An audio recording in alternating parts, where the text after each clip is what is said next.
السلام علیکم ورحمۃ اللہ وبرکاتہ۔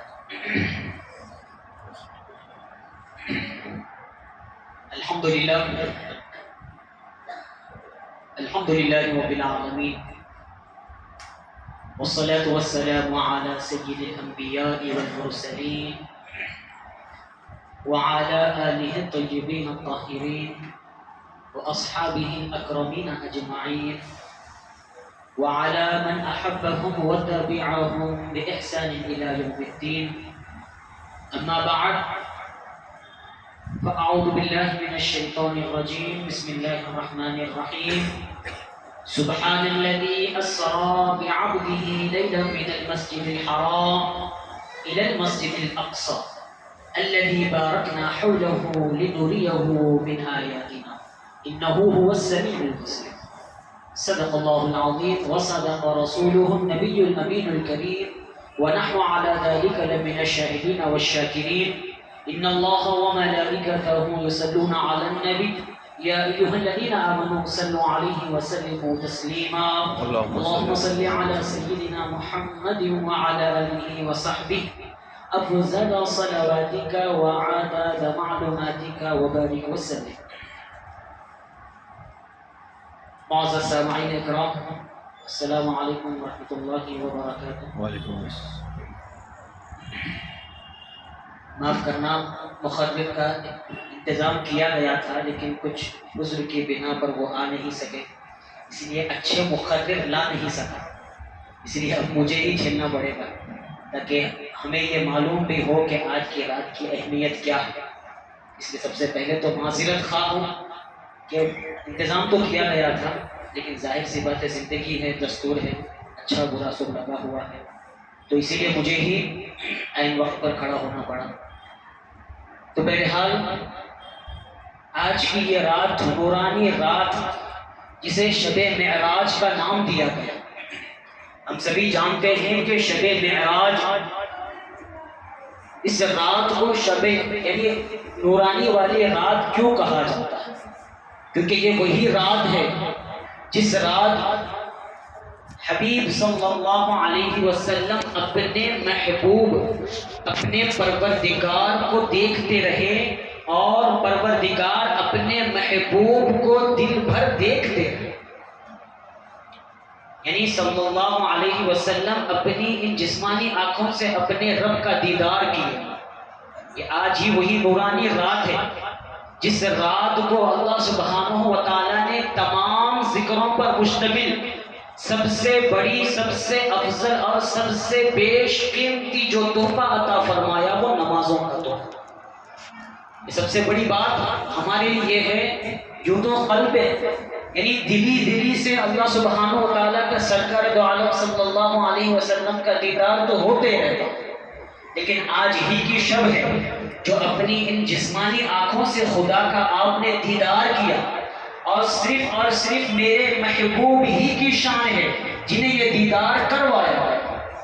اس کے علاوہ کسی اور نبی کو یہ عظمت، یہ فضیلت نہیں بڑھتی ہوئی۔ حضرت موسیٰ علیہ السلام ضرور کلام کیا کرتے، موسیٰ کلیم اللہ، آپ بات ضرور کیا کرتے لیکن کبھی دیکھ نہیں سکے، حالانکہ آپ نے زور ضرور دیا کہ پروردگار میں آپ کو دیکھنا چاہتا ہوں، پروردگار میں آپ کو ان آنکھوں سے دیکھنا چاہتا ہوں۔ خدا نے کہا کہ آپ نہیں دیکھ سکتے، خدا نے کہا کہ ہم نے آپ کو اتنا مضبوط نہیں بنایا کہ تم مجھے دیکھا کرو، تمہاری جسمانی آنکھوں سے دیکھا کرو، لیکن پھر بھی آپ زور دیتے رہے۔ تو اللہ سبحانہ و تعالیٰ نے اپنے 70 تجلیات میں سے جب ایک تجلی ہٹائی تو حضرت موسیٰ علیہ السلام بے ہوش ہو گئے اور کوہ دور ریزہ ہو گئے۔ تو یہ شان، یہ انعام، یہ مقام، یہ مرتبہ ہمارے نبی اکرم محمد رسول اللہ صلی اللہ علیہ وسلم کو عطا کیا۔ اسی لیے آج کی رات یعنی جشن منانے والی رات، سب سے پہلی بیش قیمتی نعمت ہمیں جو ملی، ہمیں یہ اعزاز یہ دیا گیا، یہ ہمارے نبی کو دیا گیا۔ پھر اس کے بعد سب سے بہترین تحفہ جو نمازوں کا تحفہ سرکار دو عالم صلی اللہ علیہ وسلم کے وسیلے سے ہمیں عطا فرمایا، یہ دوسری بیش قیمتی نعمت ہے۔ تو بہرحال مختصر بیان کرتے ہوئے آج کی رات کی اہمیت بتلا دیتا ہوں۔ حدیث مبارکہ یہ متفق علیہ حدیث ہے۔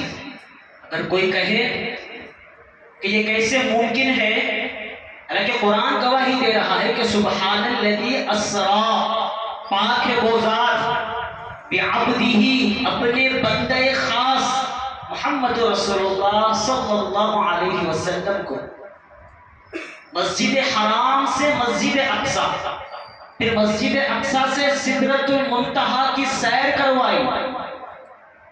آپ خود ہی سے نہیں گئے، آپ کو سیر کروایا گیا۔ ایک ہوتا ہے اپنی طرف سے کام کرنا، ایک طرف سے اپنے سے عمل کرنا۔ اب یہاں سوال اٹھا اگر کہ بھئی یہ کیسے ممکن ہے، یہ تو سوال ہی پیدا نہیں ہوتا کہ آپ پل بھر میں مسجد حرام سے مسجد اقصی چلے گئے، پھر اس کے بعد ساتوں آسمان کی سیر کر، پھر اس کے بعد خدا سے بھی ملاقات ہو گئی، انبیاء سے بھی ملاقات ہو گئی، تو ان کے یہ نظر کر دوں، ان کے یہ ذہنوں میں یہ بات ڈال دوں کہ ہم ایمان لائے خدا پر۔ خدا وہ ہے، خدا وہ ہے جو زندے کو مردہ کر سکتا ہے، مردے کو زندہ۔ اس نے ساری کائنات کو پیدا فرمایا، اس نے زمین کو بنایا، وہ آسمان۔ ہم تو ایسے جانور جانتے بھی نہیں جن جانوروں کو اس نے پیدا فرمایا۔ ایسے کئی مخلوقات ہیں جو ہماری نظروں سے اوجھل ہے، اس نے پیدا فرمایا۔ ہم نہ جنات کو دیکھ سکتے، نہ فرشتوں کو، نہ حیوانات، ہم نہ شیاطین کو دیکھ سکتے، لیکن اس نے اس کو پیدا فرمایا۔ یہ ہمارا ایمان ہے۔ اس نے ہر شے، ہر مخلوق کو پیدا فرمایا، جو باریک سے باریک اور موٹی سے موٹی کیوں نہ ہو، ہر چیز کو پیدا کرنے والا وہی، اور وہ جو جب چاہے وہ دنیا کو قائم رکھے، جب چاہے وہ دنیا کو فنا کرے، تو کچھ بھی کر سکتا، اس کے لیے کوئی بڑی بات نہیں۔ تو ان سے یہ سوال کرنا کہ یہاں پر کہنے کا مقصد یہ ہے کہ خود حضور اپنی مرضی سے نہیں گئے تھے، بلکہ خدا نے انہیں سیر کروایا۔ خدا تو کچھ بھی کر سکتا ہے۔ اب دوبارہ پھر سوال نہیں ہوگا۔ یہ ایمان اگر رکھتے ہو کہ خدا سب کچھ کر سکتا ہے، تو پھر یہ سوال دوبارہ نہیں اٹھے گا کہ کس طرح ہو سکتا ہے کہ حرام سے مسجد اقصی، مسجد اقصی سے ساتوں آسمان کی سیر۔ خدا چاہے کچھ بھی کر سکتا ہے، خدا کے لیے کوئی بڑی بات ہے۔ وہ کن کہہ دے تو مردے زندہ ہو جائے گا، زندہ مردے ہو جائیں گے اگر وہ موت عطا کر دے۔ وہ چاہے تو مقدر میں ہماری موت کو طویل کر دے، اس کے حق میں، اس کے ہاتھ میں۔ یہ ہمارا ایمان۔ ہم ایمان لے آئے اللہ پر جو وحدہ لا شریک ہے۔ تو اگر یہ سوال اٹھے تو ان سے یہی کہنا کہ حضور اپنی مرضی سے نہیں، بلکہ مہمان بنا کر انہیں بلایا گیا، انہیں سیر کروایا گیا۔ تو بہرحال امام بخاری رحمۃ اللہ علیہ جو ہے، انہوں نے بڑی تفصیل کے ساتھ اس حدیث کو منشن کیا، اور اس کے راوی ابو قتادہ، پھر اس کے بعد انس بن مالک رضی اللہ عنہ، اور سب سے بڑے صحابی رسول جو ہے وہ ہے حضرت مالک بن صحافہ۔ یہ ایسے صحابی رسول ہے، شاید ہی یہ حدیث کے علاوہ آپ کسی اور حدیث کے بھی راوی ہوں گے، شاید آپ نے ایک ہی حدیث بیان کی جو معراج کا واقعہ جب ہوا، جب سرکار دو عالم صلی اللہ علیہ وسلم صحابہ میں تشریف فرما، تو آپ نے یہ واقعہ تمام سنایا، اور صحابہ کا یہ معمول ہوا کرتا تھا کہ یہ واقعہ سننے کے بعد پھر دوبارہ سے جنہوں نے براہ راست سرکار دو عالم صلی اللہ علیہ وسلم سے اس واقعے کو سنا، اس کے باوجود بھی وہ آپ تمام صحابہ حضرت مالک بن صحافہ کے پاس جایا کرتے تھے اور آپ سے اس واقعے کی تفصیل سنایا کرتے تھے، کیونکہ آپ کے زبان اقدس سے یہ باتیں جب نکلتی تھی تو صحابہ کو بڑا مزہ آتا۔ تو متفق علیہ حدیث ہے، امام بخاری، امام مسلم نے اسے کاؤنٹ کیا اور اسے اپنی کتابوں میں موجود کیا، تو یہ کوئی حدیث کو جھٹلا نہیں سکتا۔ قرآن کے بعد اگر یہ ہمارا، حالانکہ ایسے صحابی رسول اس حدیث کو پیش کر رہے ہیں، بیان کر رہے ہیں، ان کے باتوں میں اور قرآن کے لفظوں میں بہت مختصر سا فرق ہے۔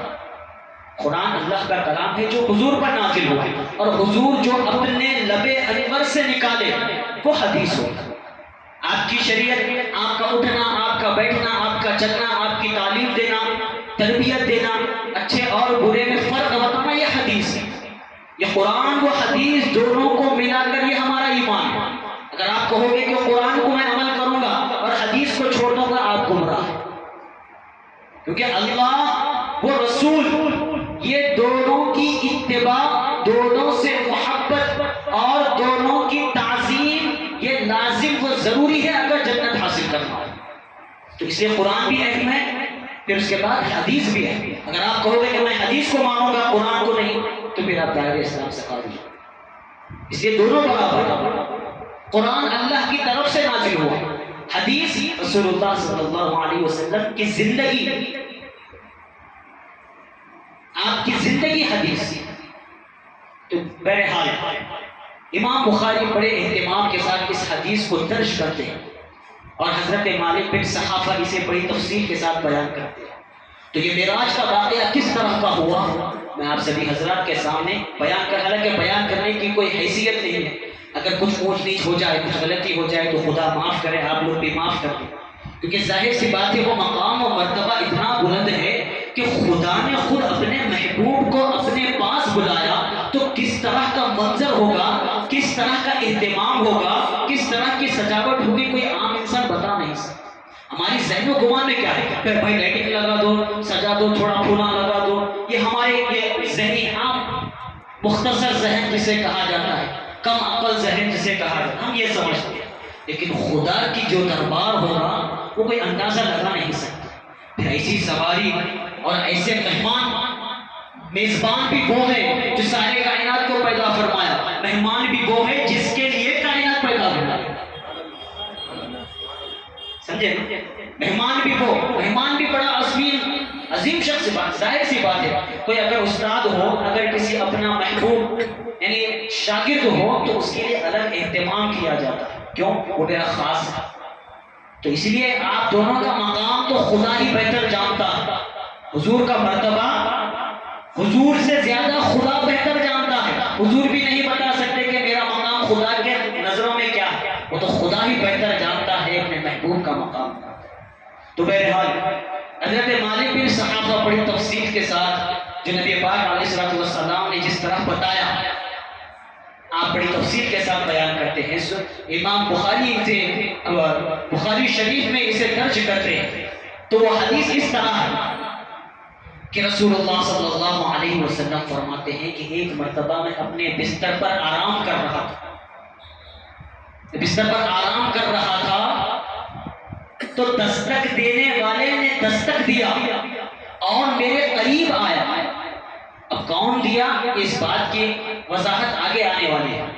تو دستک دینے والے نے دستک دیا اور میرے قریب آیا اور میرے اس جو گڑا جو ہوتا ہے یہ حلقہ، یہاں سے ناف تک میرے جسم کو چاک کیا گیا اور میرے قلب کو نکالا گیا اور پاک پانی سے اسے غسل دیا گیا، اسے صاف کیا گیا، پھر دوبارہ اسے وہیں پر رکھ دیا گیا اور دوبارہ اسے سی دیا گیا. اور ایسا نورانی ایمان والا چشمہ جس چشمے سے نہلایا گیا. پھر اس کے بعد وہاں پر سواری لائی گئی. آپ نے فرمایا کہ ایسی سواری تھی نہ خچر سے بڑی اور نہ گدھے سے چھوٹی، بلکہ ایک میڈیم سائز کی سواری تھی اور جو بڑا ہی خوبصورت سفید کلر یعنی سفید رنگ کی سواری تھی جسے براق کہا، اس کا نام براق کہا گیا. پھر اس کے بعد حضرت جبرائیل، اب یہاں پر کہا گیا کہ جبرائیل تھے، کہ حضرت جبرائیل نے میرا ہاتھ پکڑا اور اس سواری پر بٹھایا اور وہ سواری کی ایسی اہمیت، ایسی فضیلت، ایسی اہمیت کہ وہ جہاں نظر ڈالے اس کی قدم وہاں پر پڑ جائے، جہاں اس کی نظر پڑے وہاں اس کا قدم پڑے. ایسی سواری پر بٹھایا گیا اور مجھے مسجد حرام سے مسجد اقصی لے جائے گا. پھر آپ نے فرمایا، رسول اللہ صلی اللہ علیہ وسلم نے فرمایا، پھر میں وہاں پر یعنی براق کو اسی جگہ پر باندھا جہاں پر انبیاء اپنی سواری کو باندھا کرتے. پھر بڑا مجموعہ لگا ہوا، بڑا ہی مجموعہ لگا ہوا. پھر حضرت جبرائیل نے میرے ہاتھ پکڑا اور ہاتھ پکڑ کر مجھے مصلی پر گیا اور مجھے آگے کیا اور پھر میں نے امامت. جب میں امامت سے فارغ ہوا تو فارغ ہونے کے بعد جبرائیل فرماتے ہیں کہ آپ جس کی امامت کیے ہو وہ اللہ کے تمام انبیاء ہیں جنہیں اللہ نے دنیا میں پیدا فرمایا۔ تب جا کر معلوم ہوا کہ میں نے جن کی امامت کی وہ انبیاء اکرام علیہ السلام۔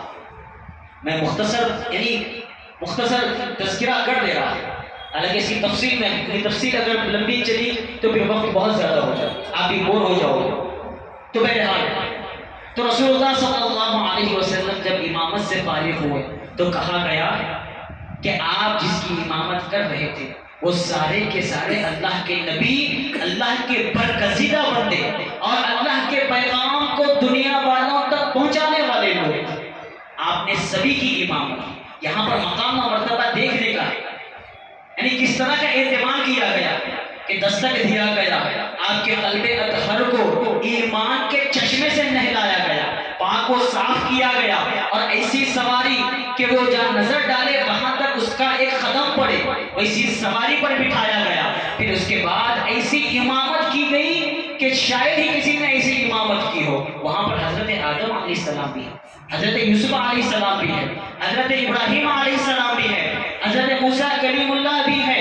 وہاں پر سب طرح کے انبیاء موجود ہیں، جو ایمان میں سب سے افضل بھی ہو، جو خوبصورت بھی ہو، جو علم جانتے اور ہر چیز جانتے بھی ہو، لیکن اس کے باوجود بھی آگے کسے کیا گیا؟ رسول اللہ صلی اللہ علیہ وسلم۔ تو یہاں پر اہمیت بتلانی تھی کہ علم آدم علیہ السلام کے پاس ضرور ہوگا، موسیٰ کلیم اللہ سے کلام ضرور کرتے ہو، ابراہیم خلیل ضرور ہو، آپ نے اللہ کی ہر آزمائش پر کھڑے کیوں نہ اترے ہو، یوسف علیہ السلام کو خوبصورتی ضرور دی گئی ہو، لیکن اس کے باوجود بھی افضل تو میرے محبوب کا مقام، افضل بھی اور اول بھی وہی، آخر بھی وہی، محبوب بھی وہی، خاص بھی وہی۔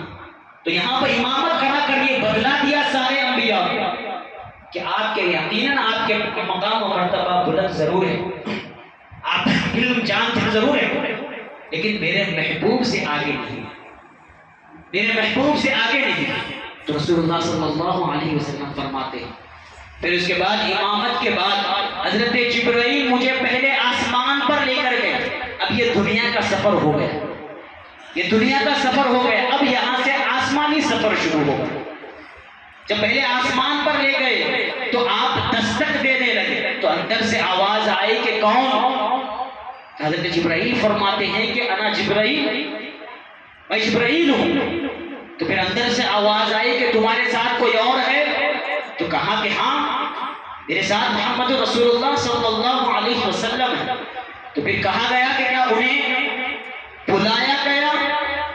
تو پھر حضرت جبرائیل نے کہا کہ ہاں، انہیں بلایا گیا، رب کی طرف سے دعوت دی گئی۔ پھر اس کے بعد پہلا دروازہ آسمان کا کھولتا، پھر اس کے بعد حضرت جبرائیل اور نبی پاک علیہ السلام تشریف لے جاتے ہیں، تو آپ وہاں پر حضرت آدم علیہ السلام کو دیکھتے ہیں، اور حضرت آدم علیہ السلام یہ کہتے ہوئے ان کا استقبال کر رہے ہیں کہ خوش آمدید ہو، ویلکم، خوش آمدید، واہ کیا بہترین مہمان ہے، بلانے والے نے کیا بہترین شخصیت کو بلایا۔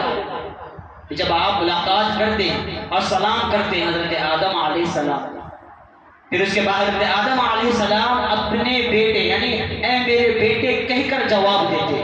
ظاہر سی بات ہے حضرت آدم علیہ السلام کی اولاد ہے، تو یہاں پر باپ اور بیٹے کا مقام۔ پھر اس کے بعد پہلے آسمان پر حضرت آدم علیہ السلام سے ملاقات ہے، پھر جب اور اوپر لے کر گئے تو دوسرے آسمان پر جب پہنچے تو پھر اسی طرح کا منظر ہوا کہ اندر سے آواز آئی کہ کون؟ تو پھر کہا گیا کہ انا جبرائیل۔ پھر کہا گیا کہ تمہارے ساتھ کوئی اور ہے؟ تو کہا کہ محمد رسول اللہ صلی اللہ علیہ وسلم۔ تو کیا انہیں بلایا گیا؟ تو کہا کہ ہاں انہیں بلایا گیا، خدا نے مہمان بنا کر بلایا۔ تو پھر اور دوسرا دروازہ جب کھلتا تو سرکار دو عالم صلی اللہ علیہ وسلم دیکھتے ہیں کہ حضرت عیسیٰ وہ یحییٰ علیہ السلام وہاں پر موجود ہیں، اور یہ دونوں خلیرے بھائی آپس میں، حضرت یحییٰ علیہ السلام اور حضرت عیسیٰ علیہ السلام دونوں آپس میں خلیرے بھائی ہیں، خالہ زاد بھائی ہیں۔ پھر آپ بھی اسی طرح کا استقبال کرتے ہیں کہ خوش آمدید ہو، آپ کا خوش آمدید ہو، آمد ہے آپ کی۔ بلانے والوں نے کیا خوبصورت بہترین مہمان کو بلایا۔ پھر اسی طرح آگے بڑھتے دوسرے آسمان سے جب تیسرے آسمان پر لے جایا جاتا ہے، سیم اسی طرح کا ہوتا ہے۔ پھر کہا جاتا ہے، دستک دی جاتی ہے، پھر کہا جاتا ہے کہ کون؟ انا جبرائیل، کون ہے تمہارے ساتھ؟ محمد رسول اللہ صلی اللہ علیہ وسلم۔ پھر اس کے بعد جب تیسرا دروازہ کھلتا ہے تو حضرت یوسف علیہ السلام سے ملاقات ہوتی ہے۔ پھر اسی طرح چوتھے آسمان پر جب پہنچتے ہیں تو حضرت ادریس علیہ السلام سے ملاقات۔ پھر اس کے بعد پانچویں آسمان پر جب پہنچے ہیں تو اس وقت حضرت ہارون علیہ السلام سے ملاقات۔ پھر جب چھٹے آسمان پر جب پہنچتے ہیں تو پھر اس کے بعد حضرت موسیٰ علیہ السلام سے ملاقات ہوتی ہے۔ جب حضرت موسیٰ علیہ السلام سے ملاقات کر جب آگے بڑھتے ہیں تو حضرت موسیٰ علیہ السلام اپنے آنکھوں سے آنسو جاری کر رو رہے ہیں۔ تو پلٹ کر سوال کرتے ہیں کہ کیا وجہ ہے کہ آپ رو رہے ہیں؟ تو حضرت موسیٰ علیہ السلام فرماتے ہیں کہ یہ وہی شخصیت ہے، یہ وہی شخصیت ہے، حالانکہ یہ میرے بہت بعد آئیں گے، میرے بہت بعد آئیں گے، لیکن ان کے امتی جو ہے وہ میری امت سے زیادہ جنت میں ان کے لوگ موجود ہوں۔ حالانکہ یہاں پر یعنی حضرت موسیٰ علیہ السلام کو اپنی امت کی فکر تھی، لیکن مقام مرتبہ بھی تو بتانا تھا کہ میری امت کے زیادہ ان کی امتی جو ہے وہ جنت میں موجود ہے، اسی لیے یہ بہت عظیم شخصیت ہے۔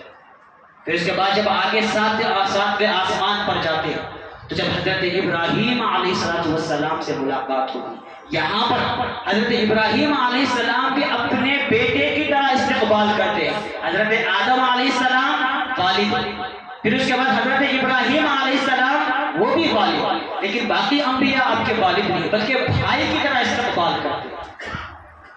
پھر اس کے بعد حضرت ابراہیم علیہ السلام بیٹے کی طرح استقبال کرتے، پھر آپ بھی وہاں پر سلام پیش کرتے۔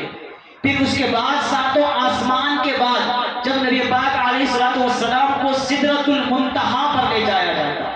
سدرۃ المنتہا وہی جگہ جس کا ذکر قرآن مجید میں سورہ نجم میں کیا گیا، بہترین انداز میں کیا گیا، بہترین انداز میں کیا گیا، جہاں پر سدرۃ المنتہا وہی مقام ہے جہاں پر جنت المأویٰ موجود ہے۔ قرآن مجید میں اس کا بھی ذکر ہے، وہ جنت جس میں نیکوکاروں کو ڈالا جائے گا، نیکوکاروں کو اس میں خوش و خرم رکھا جائے گا اور ان کی تمام ان کی خواہشات کو پوری کی جائے گی، وہ سدرۃ المنتہا پر آپ جاتے ہیں۔ پھر اس کے بعد آپ کو 3 پیالے پیش کیے جاتے ہیں، 3 پیالے پیش کیے جاتے ہیں۔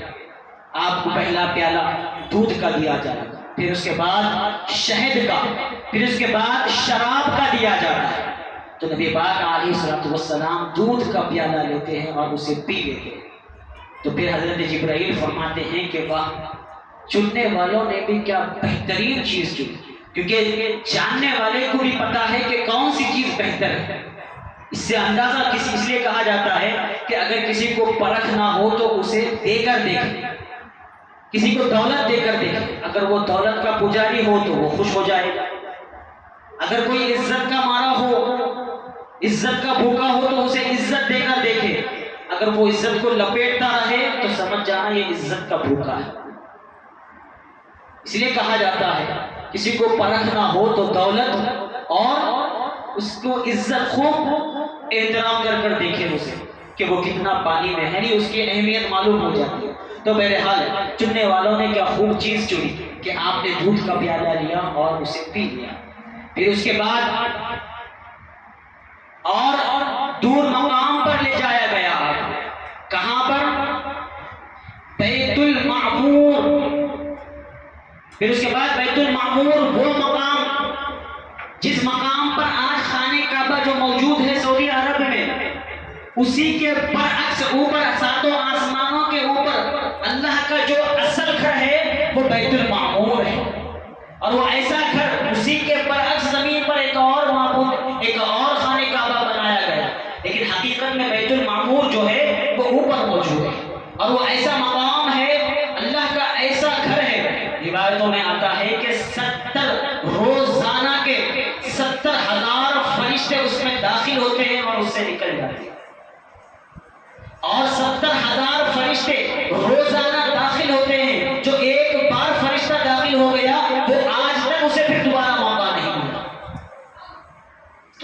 فرشتوں کی تعداد خدا کے علاوہ کوئی جانتا نہیں، خدا ہی بہتر جانتا ہے کہ فرشتوں کی کتنی تعداد ہے۔ تو روایتوں میں آتا ہے کہ 70,000 فرشتے روزانہ اس میں داخل ہوتے ہیں اور اس سے پھر نکل جاتے ہیں، اور ایک بار داخل ہونے والا فرشتہ دوبارہ پھر اسے کبھی موقع نہیں ملا کہ وہ پھر سے دوبارہ سے داخل ہو جائے، اور ہمیشہ اس کے ارد گرد طواف کرتے رہتے ہیں فرشتے، عبادت کرتے رہتے ہیں۔ تو بیت المعمور جو خانہ کعبہ ہے خدا کا گھر ہے۔ پھر اس کے بعد آج کی رات یہی شب معراج ہے۔ پھر اس کے بعد رسول اللہ صلی اللہ علیہ وسلم کو اب بلانے کا مقصد ہو، ایک تو خدا کا دیدار بھی ہو رہا ہے، خدا سے مخاطب بھی ہو رہے ہیں، جو ہم نمازیں پڑھا کرتے ہیں التحیات للہ والصلوات والطیبات السلام علیک ایھا النبی، کہ پہلے تو خدا سلام کرتا ہے کہ اے نبی تم پر سلامتی ہو، السلام علیک ایھا النبی ورحمۃ اللہ وبرکاتہ، السلام علینا وعلی عباد اللہ الصالحین، اے میرے رب آپ پر بھی سلامتی ہو۔ اب آپ سلام کا جواب دے رہے ہیں، یعنی کہ بہترین گفتگو ہو رہی ہے۔ سورہ نجم بڑے خوبصورت انداز میں بتایا والنجم اذا ہوا ما ضل صاحبکم وما غوا، یعنی میرے محبوب کی کتنی خوبصورت نگاہیں کہ وہ اپنے رب کو دیکھنا بھی چاہتی ہیں نگاہیں، اور پھر ادب میں اپنے نظروں کو جھکا بھی لیتی ہے۔ ما ضل صاحبکم وما غوا، کیا بہترین انداز ہے میرے محبوب کا کہ وہ خدا کو دیکھنا بھی چاہتے ہیں کہ خدا کس طرح نظر آتا ہے۔ ظاہر سی بات ہے، جب صحابہ نے پوچھا کہ آپ بتلائیے کہ خدا کس طرح دکھتا ہے، جب واپس آنے کے بعد سوال کیا گیا کہ آپ بتلائیے کہ خدا کس طرح دکھتا ہے، تو آپ نے فرمایا کہ میں مثال دوں تو کس چیز کی مثال دوں؟ دنیا میں ایسی کون سی چیز ہے جس کی مثال دے کر میں بیان کروں کہ خدا اس طرح کا دکھتا ہے؟ میں نے نہ کبھی خدا کو، یعنی میں نے نہ کبھی ایسی چیز دنیا میں نہ دیکھی، نہ میں نے کبھی تصور کی، نہ میرے کبھی گمان میں آئی۔ تو خدا وہ ہے جو کبھی نظروں میں نہ آئے، نہ کبھی گمان میں آئے، نہ کبھی سوچ میں آئے، نہ کبھی خیال میں آئے، نہ کبھی خواب میں آئے۔ تو خدا وہ ہستی ہے۔ تو بہرحال سورہ نجم میں بڑے خوبصورت انداز میں بتایا گیا کہ کس طرح کا دونوں کا معاملہ ہوا، کس طرح کی دونوں کی بات چیت ہوئی، جو ہم سورہ التحیات میں جو پڑھتے ہیں کہ دونوں سلام کریں ایک دوسرے کو۔ پھر جب وہاں پر بھی یہ مقام تو دیکھے، حضور کی شان تو دیکھے، حضور کی محبت تو دیکھے، اپنی امتیوں سے خلوص تو دیکھے، وہاں پر بھی یہی کہا کہ السلام علیک ایھا النبی ورحمۃ اللہ، السلام علینا وعلی عباد اللہ الصالحین۔ پھر اس کے بعد اشہد ان لا الہ الا اللہ واشہد ان محمدا عبدہ ورسولہ۔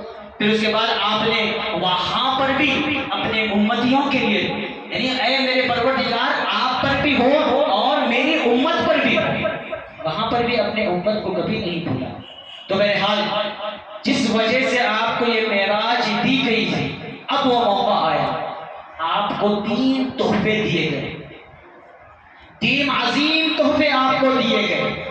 سب سے پہلا تحفہ آپ کو 50 نمازوں کی شکل میں دیا گیا، 50 نمازوں کا تحفہ آپ کو دیا گیا۔ پھر دوسرا تحفہ آپ کو سورہ بقرہ کی آخر کی 2 آیتیں، یہ ایسی آیتیں عظیم والی شان والی آیتیں ہیں، ان آیتوں کا مقام و مرتبہ اسی بات سے لگایا جا سکتا ہے کہ ان آیتوں کو شب معراج میں مہمان بنا کر، مہمان بلا کر آپ کو یہ آیتیں دی گئی۔ آمن الرسول بما انزل الیہ من ربہ والمؤمنون، یہ جو آیت ہے سورہ بقرہ کی آخری آیت، یہ بڑی بہترین آیت ہے، ایسی قوی، ایسی مضبوط آیت ہے، اس میں دعا بھی ہے، خدا کی شان بھی ہے، دعا بھی ہے ربنا ولا تحمل علينا إصرا كما حملته على الذين من قبلنا ربنا ولا تحملنا ما لا طاقة لنا به۔ اس میں دعا بھی ہے، خدا کی شان بھی ہے، خدا کی عظمت بھی ہے، اپنی مغفرت بھی ہے، امت کی رہنمائی بھی، ہر چیز اس آیت میں موجود ہے۔ یہ قوی آیتوں میں سے ایک بہترین آیت ہے۔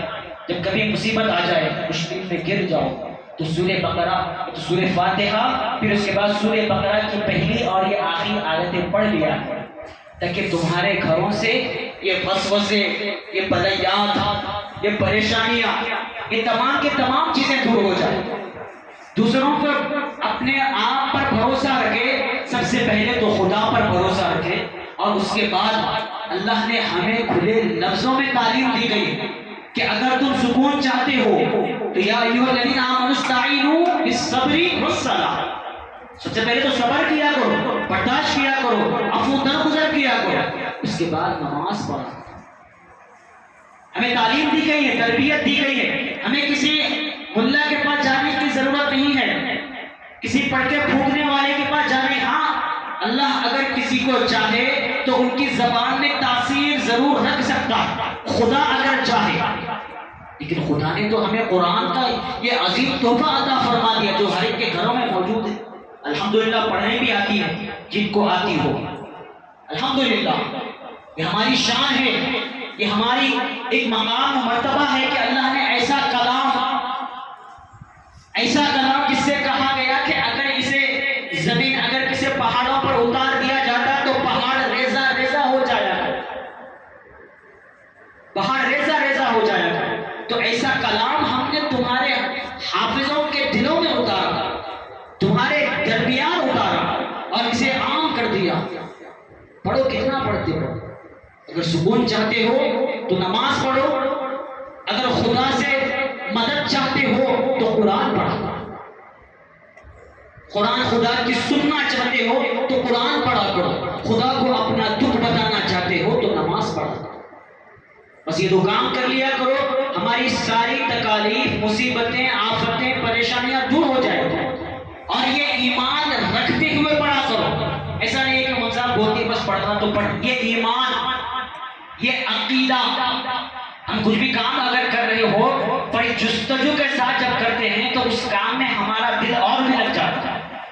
اگر آپ کسی چیز کو مانگتے ہو تو پوری امید کے ساتھ مانگا کرو کہ میرا رب میری سن رہا ہے اور مجھے یہ ضرور عطا کرے گا، یہ ایمان، کامل ایمان کے ساتھ مانگا کرو، بھروسہ جسے کہتے ہیں، یقین جسے کہتے ہیں، تب جا کر اللہ سبحانہ و تعالیٰ ہماری دعاؤں کو، ہم کہتے ہیں کہ ہم تو خوب کر رہے ہیں، دعا بھی کر رہے ہیں، ہم صدقہ و خیرات بھی کر رہے ہیں، لیکن ہماری دعا قبول نہیں ہو رہی، ہماری دعا قبول نہیں ہو رہی۔ ارے بھائی تم یہ ایسے یقین کے ساتھ دعا کر کے تو دیکھو، کیونکہ وہ تو 70 ماہوں کی محبت رکھنے والا ہے۔ ایک ماں 2 سے 3 بار ضد کرنے پر ہماری خواہش پوری کر دیتی ہے، وہ تو 70 ماہوں کی محبت رکھنے والا ہے، وہ کس طرح چاہے گا کہ میرا بچہ گر گرا رہا ہے اور میں اسے نہ دوں۔ غور کریں، خدا نے کھلے لفظوں میں کہہ دیا مدد مانگنی ہو تو مجھ سے مانگ، میں دینے والا ہوں۔ ہاں ذرائع ضرور بنایا ہوں، چاہے وہ طبیب کے ذریعے ہو، چاہے وہ کسی عالم دین کے ذریعے ہو، کسی حفاظ کے ذریعے ہو، کسی ولی اللہ کے ذریعے ہو، ذرائع ضرور بنایا ہوں، لیکن انہیں بھی ذریعہ بنانے والا بھی میں ہوں، ان کے اندر وہ زبان میں تاثیر پیدا کرنے والا بھی میں، اور وہ ڈاکٹر کے گولی دینے پر اس گولی میں شفا بھی دینے والا بھی۔ تو جب ہر چیز وہی دے رہا ہے تو سب سے پہلے اس سے مانگنی چاہیے، سب سے پہلے اس سے مدد طلب کرنی چاہیے، سب سے پہلے۔ پھر اس کے باوجود بھی اگر بات نہ بنے، ظاہر سی بات ہے ہم دن بھر میں اتنا گناہ کر دیتے ہیں کہ ہمیں یاد بھی نہیں رہتا کہ ہم کون سا کتنا گناہ کیا۔ اگر ہم نیکی، اگر ہم سے سوال کیا جائے، مجھ سے سوال کیا جائے کہ بھائی نیکی کتنے کرے تو میں گن گن کے بتاؤں گا، کیوں؟ وہ گنے چنے کرتے ہیں۔ اگر وہی کہا ارے مجھ سے آپ گناہ کرے، میں گناہ کر ہی نہیں سکتا، کیوں؟ وہ انگنت کر دیے، اس لیے مجھے یاد نہیں ہے۔ یہ تو روز پر ہے بھائی، جھوٹ تو ہے، یہ تو معمولی بات ہے بھائی، مذاق سے بول دیا اس کو جھوٹ، اس میں کیا بڑی بات ہے؟ ارے کیا ناراض ہونے، وہ جھوٹ بولنا کیا وہ گناہ؟ کیوں؟ اب روز کرتے ہیں، روز مرہ کرتے ہیں، ہر لمحہ کرتے ہیں، ہماری سوچ خراب، ہمارا ذہن خراب، ہماری زبان خراب، ہماری نیت خراب، ہمارے اعمال خراب۔ تو بہرحال تو اللہ سبحانہ و تعالیٰ نے اپنے محبوب کو 3 تحفے عطا فرمائے۔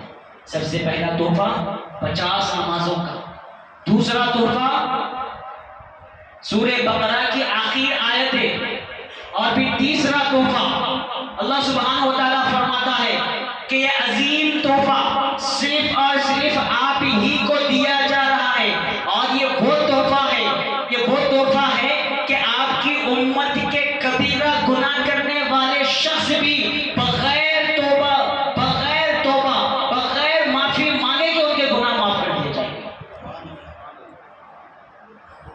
صلی اللہ علیہ وسلم سب سے بڑا تحفہ جو دیا گیا ہے، یعنی اتنا رحم کیا گیا ہے، اتنا ہم پر احسان کیا گیا ہے، اس کا کوئی بدلہ نہیں، کوئی بدلہ نہیں۔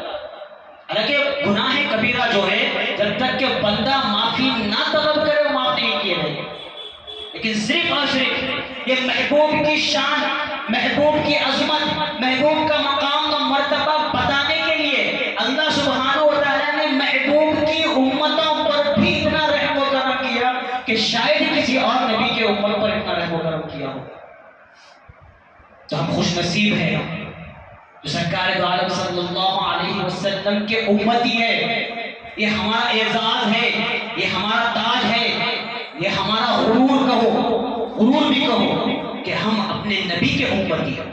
لیکن صرف کہنے سے کافی نہیں ہوگا، صرف کہنے سے کافی نہیں ہوگا،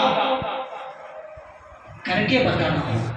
یہ تو عام بات ہے کہ میں اپنے نبی سے محبت کرتا ہوں، میں اپنے رب سے محبت، وہ تو ہر مسلمان کہتا ہے، وہ تو ہر مسلمان کہتا ہے کہ میں اپنے رب سے محبت کرتا ہوں، میں اپنے نبی سے محبت کرتا ہوں، بے انتہا محبت کرتا ہوں۔ لیکن وہ بات کچھ اور ہوگی کہ خدا خود کہے کہ میرا بندہ مجھ سے محبت کرتا ہے اور میں اس سے محبت کرتا ہوں۔ میرے نبی خود کہے کہ یہ میرا امتی ہے، یہ میرا امتی ہے، میں اس سے محبت کرتا ہوں، وہ مقام و مرتبہ الگ ہوگا۔ ہمیں عام بننا نہیں، ہمیں خاص بننا ہے۔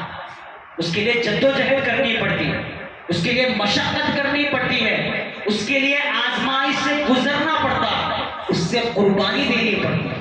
اب آپ کہو گے کہ قربانی تو دینی ہوگی، اور یہ قربانی ہم اندازہ نہیں لگا سکتے کہ شاید اس چیز سے اللہ ہمیں آزماتا ہوگا، شاید اس چیز سے خدا ہمیں جس چیز سے آزمایا چاہتا ہے وہ آزمائے، بس ہمیں آزمائش پر اترنا ہوگا۔ حضرت ابراہیم علیہ السلام کو اللہ سبحانہ و تعالیٰ نے تقریباً آپ کی زندگی آپ کو آزمایا گیا، کبھی بیوی کے ذریعے آزمایا، کبھی اہل و عیال کے ذریعے آزمایا، کبھی آپ کو بچے کے ذریعے آزمایا، اتنے سالوں بعد اولاد ہوئی، لیکن کہا کہ نہیں، اللہ کا حکم ہو گیا کہ ذبح کرو تو کرو۔ 80 برس کے بعد اولاد اللہ نے دی تھی حضرت اسماعیل علیہ السلام، لیکن پھر حکم ہوا کہ نہیں، ذبح کرنا ہوگا۔ حالانکہ شیطان وسوسے ڈالنے لگا، شیطان روکنے لگا، آپ کے ایمان کو ٹٹولنے لگا، لیکن آپ نے کہا کہ نہیں، خدا کا حکم ہو گیا، ایک لوتا ایک کیوں نہ ہو، لگتے جگر کیوں نہ ہو، میرے جگر کا ٹکڑا کیوں نہ ہو، خدا نے کہا، خدا نے کہہ دیا پر اسے قربان کرنا یہ میرا فرض ہے۔ تو وہ بھی کیا خوبصورت منظر تھا بہرحال۔ تو بہرحال خدا کس چیز سے آزماتا ہے جو خدا ہی بہتر جانتا ہے، اور میں تو یہ یعنی زندگی کے لحاظ سے نصیحت دے دیتا ہوں کہ ہم جس سے زیادہ دل لگا لیتے ہیں خدا اسی سے آزماتا ہے، بس یہ بات یاد رکھیں، ہم جس چیز سے زیادہ دل لگا لیتے ہیں، کیونکہ خدا کو دل لگی پسند نہیں۔ یہ بڑی قیمتی باتیں کہہ رہا ہوں، تربیتی باتیں سمجھو یا پھر کچھ اور، لیکن بڑی قیمتی باتیں، حالانکہ داڑھی سفید نہیں ہوئی لیکن تجربہ پھر بھی خدا نے دیا ہے، لیکن یہ بات بہت قیمتی ہے، بہترین ہے، ہم جس سے زیادہ دل لگی کرتے ہیں خدا اسی سے آزماتا ہے، کیونکہ خدا کو دل لگی پسند ہے۔ بھائی یہ آشیانہ کس کا ہے، یہ کائنات کس کی ہے، یہ آسمان کس کا ہے، یہ زمین کس کی ہے، یہ تمہاری زندگی سانس لے رہے ہو کس کی دین ہے، میری دین، اور مجھے چھوڑ کر تم کسی اور سے محبت کرتے ہو، کسی اور سے دل لگی کرتے ہو، گوارا نہیں۔ ٹھیک ہے، کرتے ہو تو دیکھیں گے کتنی طاقت ہے، کتنی قوت ہے، کتنا برداشت کر سکتے ہو۔ اس میں اولاد بھی شمار ہے، اس میں اولاد بھی شمار ہے، تمہاری دولت بھی شمار ہے، تمہاری شہرت، نام، عزت، عالم کو بن جاتے ہیں، حافظ بھی بن جاتے ہیں، مفتی زمان، لیکن نام آپ کا اگر نام کے لیے کام کر رہے ہو تو پھر آزماتا ہے، دولت حاصل کرنے کے لیے محنت و مشقت کر رہے ہو، آزماتا ہے، تمہاری اولاد تمہارے لگتے جگر ہے، تمہارا جگر کا ٹکڑا ہے، تم اس سے بے انتہا محبت کرتے ہو، آزماتا ہے۔ تو تم جس سے دل لگی کرو گے خدا اس سے آزمائے گا، تو تم ایسا کرو کہ کسی سے دل لگی نہ ہو، بس تمہیں بھی جانا ہے، مجھے بھی جانا ہے، یہ کمایا سب چھوڑ کر جانا ہے، اور کچھ لے کر جانا بھی نہیں. یہ خیال رکھتے ہوئے اگر زندگی گزارو گے تو اگر آزمائش آ بھی گئی تو کب آئی کب گزر گئی پتہ بھی نہیں چلے گا. کیوں؟ آپ مضبوط ہیں، آپ کا بھروسہ سب سے پہلے خدا پر ہے، آپ کا یقین سب سے پہلے خدا پر ہے. یہ جو بھی ہے سب کو چھوڑ جانا. کون آیا تھا اور کون کیا لے کر گیا؟ دولت کمایا کس کے لیے؟ شہرت کمایا کس کے لیے؟ بڑی لمبی چوڑی اولادیں پیدا کی کس کے لیے؟ ہر کام خدا کے خاطر کیا کرو، ہر کام خدا کے لیے کیا کرو. یہ نصیحت ہے، ہم سبھی کے لیے نصیحت ہے. کسی سے دل لگی نہ کرو، کسی سے. اور یہ بھی بات ذہن میں رکھیں، ہم سمجھتے ہیں کہ میں اس سے بڑی امید رکھا ہے، ہوتا نہ ہو کہ چاہے وہ اولاد ہو، دوست احباب ہو، بیوی ہو، کوئی بھی ہو. چلو اولاد کی مثال دے دو کہ ہم سمجھتے تھے کہ میری اولاد ہے، میرے بڑھاپے میں میرا سہارا بنے گی. آج میں خود کما کر دوں گا، آج میں بینک بیلنس، میں بڑا گھر بنا کر دوں گا، جائیدادیں بنا کر، تاکہ کل کے دن یہ اولاد میری عیادت کرے گی، میرے ساتھ رہے گی، میرے اچھے اور برے میں ساتھ رہے گی. یہ ہمارا خیال ہے. عام انسان، ظاہر سی بات ہے، نفس کو لگا ہوا یہ ہمارا خیال ہوتا ہے. یہ ہماری فیملی پلاننگ بولو، یہ فیملی پلاننگ ہوتی ہے ہماری. پوری پلاننگ کر ایسا پلاننگ بنا کے رکھتے، ایسا فکس ڈپازٹ کر کے رکھتے جیسا 100 سال کا رجسٹر میں لکھا لے کر آتے. تو میرے حال یہ فیملی پلاننگ رہتی کہ آگے چل کر ہمیں کوئی مصیبت نہ ہو، ہماری اولاد ہماری خدمت کرے. اب یہاں پر چوک ہو گئی، ہم اس سے دل لگی کر بیٹھے، ہم اس سے محبت کر بیٹھے، اس سے توقع کر بیٹھے کہ وہ میری خدمت کرے گی. خدا کہتا ہے کہ تمہیں صحت دینے والا میں، خدا کہتا ہے کہ تمہیں زندگی بخشنے والا میں، خدا کہتا ہے کہ تمہیں رزق دینے والا میں. تو پھر تم اس کے اوپر توقع کر رہے ہو. اب یہاں پر اس کی خلاف ورزی شروع ہو جاتی ہے، نافرمانی شروع ہو جاتی ہے. اب وہ بڑا ہوتا ہے. اب یہاں پر اولاد کی دیکھیے اہمیت. اب اولاد کی اہمیت معلوم ہوتی ہے کہ جس اولاد کے لیے ہم نے رات دن ایک کر دی ہے، جن اولاد کے لیے ہم نے نہ رات دیکھی نہ دن دیکھا، ہم نے محنت کی، مشقت کی. ماؤں کا تو ایسا حال ہو جاتا ہے کہ وہ اپنی نیند بھول جاتی ہے، اپنا چین بھول جاتی ہے، اپنا گھر بار چھوڑ دیتی ہے. اپنی اولاد کو پالنے کے لیے باپ دھڑے دھڑ ٹھوکر کھاتا ہے، اور وہ کمانے کی ایسی اسے لت لگ جاتی ہے کہ اس کے خواہشات پورے کرنے میں اپنے خواہشات بھول جاتا ہے، ہر چیز قربان کر دیتا ہے. لیکن جب وہی اولاد جب برابر عمر کو آ جاتی ہے، یعنی ایک بالغ عمر کو آ جاتی ہے، تب اس کے بعد وہ کہتی ہے اولاد اپنے باپ سے کہ اب دیو میرا حصہ. کمایا کس نے؟ باپ نے. حصہ طلب کیوں کون کر رہا ہے؟ بیٹا، جو کہ نہ اس کی محنت ہے، نہ مشقت ہے، نہ کوشش ہے. ہر درمی تو دیکھیں، کھلے لفظوں میں کہہ رہا ہوں، ہر گھر کا حال یہی ہے.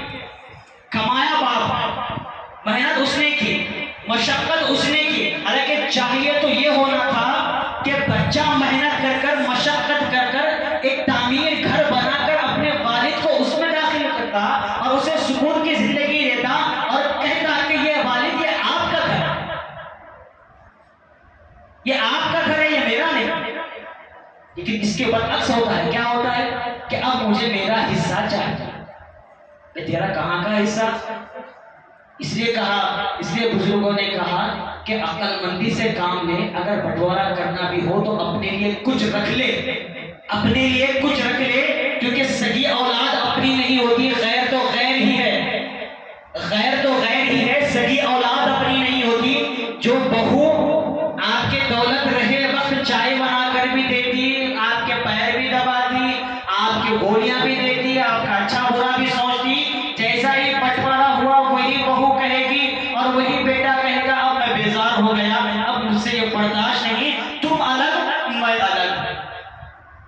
اس لیے بڑے تجربے کی بات بولو یا پھر کچھ بھی بولو، لیکن جب بٹوارا کرو تو اپنے لیے کچھ رکھ لیا کرو. کیوں؟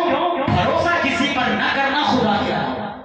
چاہے تمہاری سکی تم کہو کہ میرا خون ہے، ایسا ہے، خون بدل جاتے، پیسوں کے لیے خون بخار ہو جا رہا ہے. بھائی بہن کو نہیں دیکھ رہا، بہن بھائی کو نہیں دیکھ رہا.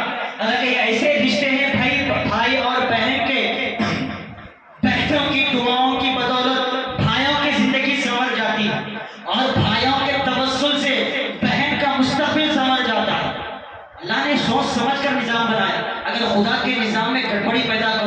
کہ یہ میرا بیٹا، میری جائیداد، میرا گھر، میرے رشتے دار، تو پھر خدا بھی تمہیں تہس نہس کر دے گا۔ حالانکہ تم زندہ تو رہو گے، دولت تو رہے گی، شہرت بھی رہے گی، مقام بھی ملے گا، قیمتی چیزیں بھی استعمال کرو گے، لیکن وہ سکون نہیں ملے گا، وہ اطمینان نہیں ملے گا۔ جو چار بھائی بیٹھ کر جو باتیں کرنے میں جو اطمینان ملتا ہے، جو مشورہ کرنے میں اطمینان ملتا ہے، بھائی اور بہنوں کی دعوتیں اٹینڈ کر کر جو ہنسی مذاق نوک جھوک کرنے میں جو خوشی ملتی ہے، یقین جانو آدھی بیماری انسان کی ختم ہو جاتی ہے۔ یہ ٹیبلٹ لینے کی ضرورت نہیں ہے، بی پی، یہ شوگر، یہ کوئی بیماریاں ہیں؟ بی پی شوگر ہر ایک کو ہوتی ہے، بی پی شوگر ہر ایک انسان میں رہتے ہیں، بچے سے پیدا ہوئے بچے کو بھی رہتی ہے، کوئی بڑی بات نہیں ہے۔ یہ بی پی شوگر کوئی بیماری نہیں ہوتی، لیکن یہ بڑھ چکی ہے۔ کیوں؟ ہماری توجہ بیماریوں کی طرف آ گئی، ہماری توجہ بہنوں سے دور ہو گئی، ہماری توجہ بھائیوں سے دور ہو گئی، ہماری توجہ اپنے والدین سے دور ہو گئی۔ تو کیا اللہ تعالیٰ کہاں پر ہماری توجہ کو کر دیا؟ بیماری۔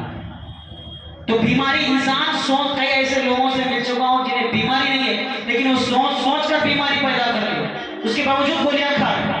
ارے بھائی تمہیں بیماری نہیں ہے، نہیں ہے، کبھی کبھی ہو جاتی ہے۔ ارے وہ تم سوچ رہے ہو، سمجھ رہے ہو، اس وقت دماغ کا کھیل ہے۔ ہم سبھی جانتے ہیں، ہم حالانکہ ایسا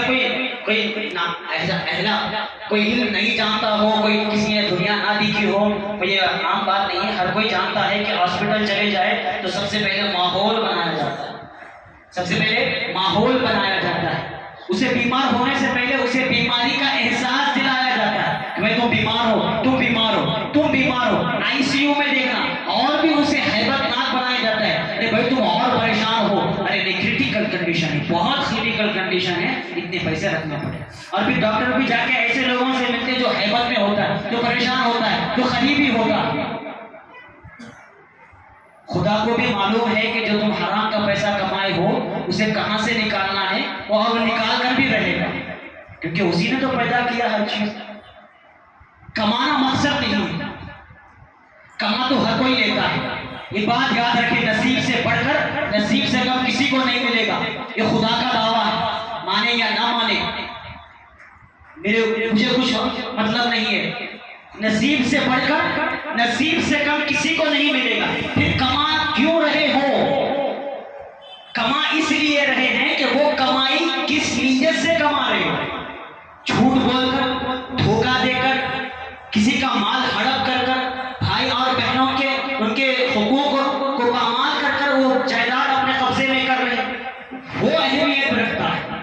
کمائی تو تمہیں اتنی ہی ملے گی، رزق اتنا ہی ملے گا، یہ بات یاد رکھے، کوئی رزق بڑھ کر نہیں ملے گا کہ آج میرے حصے میں رزق بڑھا دیا گیا تھا، برکت ضرور ہوگی لیکن بڑھے گا نہیں، کم بھی نہیں ہوگا، لیکن پھر بھی صحت کیوں نہیں مل رہی ہے؟ ہم وہ لقمے جو کھا رہے ہیں وہ لقموں میں کتنی سچائی ہے، ہم جو کاروبار کر رہے ہیں اس کاروبار میں کتنی سچائی ہے، یہ آئینہ دکھا رہا ہوں۔ آج سارے جہاں میں مسلمان تباہ اسی لیے ہے، ہم ایک جٹ نہیں ہیں، ایک ساتھ نہیں ہے، بس ایک بھائی ہے دوسرے بہن کو کاٹنے میں لگا، بہن ہے دوسرے بھائی کو مارنے میں لگی ہوئی، اور پھر دونوں مل کر ماں باپ کو تباہ کرنے میں لگے ہوئے۔ بڑے ماں باپ کو بھی معلوم ہو جاتا ہے ایک وقت گزرنے کے بعد کہ اب تمہارا سہارا میں ہوں، میرا سہارا تم ہے، اب بچوں سے کوئی توقع نہیں رہی۔ وہی اولاد جو بستر پر پیشاب کرنے کے بعد والدین اسے پوچھا کرتے تھے، اس کے جسم کو دھلایا کرتے تھے، اس کے کپڑوں کو پہنایا کرتے تھے، اس کی جگہ کو صاف کیا کرتے تھے، آج وہی بچے بڑے ہونے کے بعد ماں باپ اگر کچھ گندگی کر دے تو ڈانٹتے ہیں، پیٹتے ہیں، ڈراتے ہیں، دھمکاتے ہیں اور کراہیت پیدا کر دیتے ہیں۔ اگر اسی وقت وہ ماں باپ گلا دبا کر مار دیتے تو دنیا میں باقی نہیں رہتی۔ اس لیے تو اللہ نے کہا کہ انشکر لی ولی والدی، سب سے پہلے تم میرا شکر ادا کرو، اس کے بعد والدین کا شکر ادا کرو۔ سب سے پہلے ہستی کون؟ پروردگار، جو والدین کے دلوں میں محبت ڈالنے والا وہی۔ آپ سبھی جانتے ہیں کہ مچھلیاں جو ہے وہ اپنی اولاد کو کھا لیتی ہے، نظام ہے خدا کا۔ اب آپ کو کیسا کیسا کھا لیتی ہے؟ یہ تو پھر حد درمی ہے، یہ تو پھر ظلم ہے۔ خدا کو معلوم ہے کہ کس کو کیا مقام دینا ہے، کیونکہ اگر مچھلیاں اگر اپنے بچے کو نہ کھاتی تو پانی میں ہاتھ ہلانے کی جگہ نہ ہوتی، اتنے مچھلیاں پیدا ہوتی۔ تو خدا نے ماں کے دل میں ممتا پیدا کی، باپ کے دل میں رحم و کرم پیدا فرمایا، تب جا کر ہم آج ایک ناپاک قطرے سے اتنے بڑے ہوئے، آج ٹھہر کے تقریر کر رہے ہیں، آج اپنا مقام بتا رہے ہیں، اپنا مقام، رتبہ، عہدہ، پیسہ، دولت، کپڑا، شہرت، کس کے سامنے؟ جس نے پیدا کیا۔ تو اسی طرح وہ سب زمانہ کا مالک ہے جس نے سب کو کچھ پیدا کیا، اس کے سامنے تن کر چل رہے ہو، اقتدار رہے ہو، بڑا غرور اور فخر محسوس کر رہے ہو اپنی خوبصورتی پر، اپنے جسم پر، اپنے علم پر، اپنی طاقت پر، اپنے عہدے پر، یہ تمام چیزیں دینے والا پروردگار۔ تو میرے ہاتھ خدا نے 3 بڑی نعمتیں آج کی شب نبی پاک علیہ الصلوۃ والسلام کو عطا فرمائی۔ سب سے پہلی نعمت، سب سے پہلا انعام، سب سے پہلا تحفہ 50 نمازوں کا، اور وہ ایسی نماز جب نمازوں کا تحفہ لے کر آ رہے تھے تو حضرت موسیٰ علیہ السلام ملاقات کرتے ہیں اور کہتے ہیں کہ مجھے پتا ہے، اس بیچ کا تجربہ ہے کہ آپ کی امت نہیں پڑھ پائے گی، تو لہذا آپ خدا سے درخواست کریں اور ان نمازوں کو تخفیف کریں، کم کروائے۔ پھر آپ گئے خدا سے اور آپ نے التجا کی کہ کچھ نمازوں کو کم کیا جائے، تو اللہ سبحانہ و تعالیٰ نے 50 سے 40 کیے، 40 سے پھر 30 ہوئے، 30 سے پھر 20، 20 سے پھر 10 ہوئے۔ جب 10 کے بعد جب 5 پر بات آ گئی تو حضرت موسیٰ علیہ السلام پھر دوبارہ کہتے ہیں کہ یہ بھی تمہاری امت نہیں پڑھ پائے گی، یہ 5 نمازیں بھی آپ کی امت نہیں پڑھ پائے گی، میں جانتا ہوں، میں جانتا ہوں۔ تو اب حضور فرماتے ہیں کہ اب مجھے حیا آتی، اب مجھے حیا آتی ہے، خدا 50 سے 5 پر آ گیا تو کیا اب میں 2 یا 3 پر لے کر آؤں؟ اب مجھے حیا آتی، اب میں دوبارہ نہیں کروں گا۔ یہ 5 نمازیں ٹھیک ہیں، یہ 5 نمازیں ٹھیک ہے، لیکن خدا کا کرم تو دیکھو، خدا نے کہا کہ 50 نمازیں دوں گا اور 50 نمازوں کا ثواب دوں گا، تو دوں گا تو دوں گا، وہ خدا ہے، اس کے خزانوں میں کسی چیز کی کوئی کمی نہیں ہے۔ حالانکہ نمازیں تخفیف ضرور ہو گئی لیکن ثواب وہی 50 نمازوں کا دیا جا رہا ہے۔ یہ شان، یہ عظمت، یہ مقام، یہ مرتبہ صرف اور صرف ہمارے محبوب رسول اللہ صلی اللہ علیہ وسلم کے خاطر ہمیں عطا کیا، ورنہ ہم تو ایک دن کمانے کے حیثیت نہیں رکھتے، ہم ایک نماز پڑھ لیتے ہیں اور مسجد سے نکل کر ایسا اتراتے ہیں کہ اب جیسا کہ سرٹیفکیٹ مل گیا کہ یہ نماز قبول ہو گئی۔ ایک صدقہ و خیرات کر کر وہ 10 روپے وہ لاک ڈاؤن میں ہوا رہتا، ایک بریڈ کو 15 جنے مل کر ہاتھ لگا کر دے رہے، 10 روپے 15 20 روپے دے کر ایسا اتراتے ہیں۔ مسجد میں کسی کو چندہ دے دیے یا پھر کسی کی مدد کر دیے تو ایسا خیال کر بیٹھتے ہیں کہ میں ہی خیر خواہ ہوں۔ نمازیں پڑھنے کے بعد ایسا سمجھ لیتے ہیں کہ میں ہی ولی اللہ، لیکن نماز پڑھنی چاہیے، لیکن نماز اس طرح کی پڑھو کہ میرا رب قبول کر لے۔ یقین اچھی بات ہے لیکن اس پہ وہ ایڈوانس جو بولتے ہیں وہ کیا بولتے ہیں، ایسا یقین کہ وہ گمراہی کی طرف لے جائے، ایسا یقین نہ رکھو کہ میرا رب ضرور میری عبادت کو قبول فرمائے گا، میں نے کوشش تو ضرور کی، یہ یقین ہو نہیں میری نماز قبول ہوئی، اور صاحب تو کہنے لگے کہ میں 40 سال سے نمازیں پڑھ رہا ہوں، ایسا ڈنگے کی چوٹ پر مجھے ہی بولا گیا میں 40 سال سے نمازیں پڑھ رہا ہوں، حالانکہ ان کی عمر 50 کے اوپر کی ہے۔ تو بہرحال کہنے کا مقصد یہی ہے کہ عبادت کرو تو سچے دل سے کرو، کسی کے دکھانے کے لیے، کسی کو بتانے کے لیے، کسی کو جتانے کے لیے مت کیا کرو۔ خدا اگر راضی ہو جائے، خدا خود کہتا ہے کہ میں آپ کے امتیوں پر ایسا کرم کرنے والا ہوں کہ وہ کبیرہ گناہ کر بھی دے اور وہ معافی نہ بھی مانگے تو ان کے گناہوں کو معاف کر دیتا ہوں۔ اور نمازیں ایسی کہ ایسا نمازوں کا اللہ سبحانہ و تعالیٰ نے گھیراؤ کر دیا کہ ایسا ذکر کا ایسا مجموعہ پیدا کر دیا کہ نماز ذکر سری بھی ہے، ذکر جہری بھی ہے، نماز میں قرآن کی تلاوت بھی ہے، درود شریف بھی ہے، نماز اجتماعی طور پر بھی پڑھی جاتی ہے، انفرادی طور پر بھی پڑھی جاتی ہے۔ نماز ہمارے صغیرہ گناہوں کا سبب ہے، ہمارے صغیرہ گناہوں کے معاف ہونے کا سبب نماز، چاہے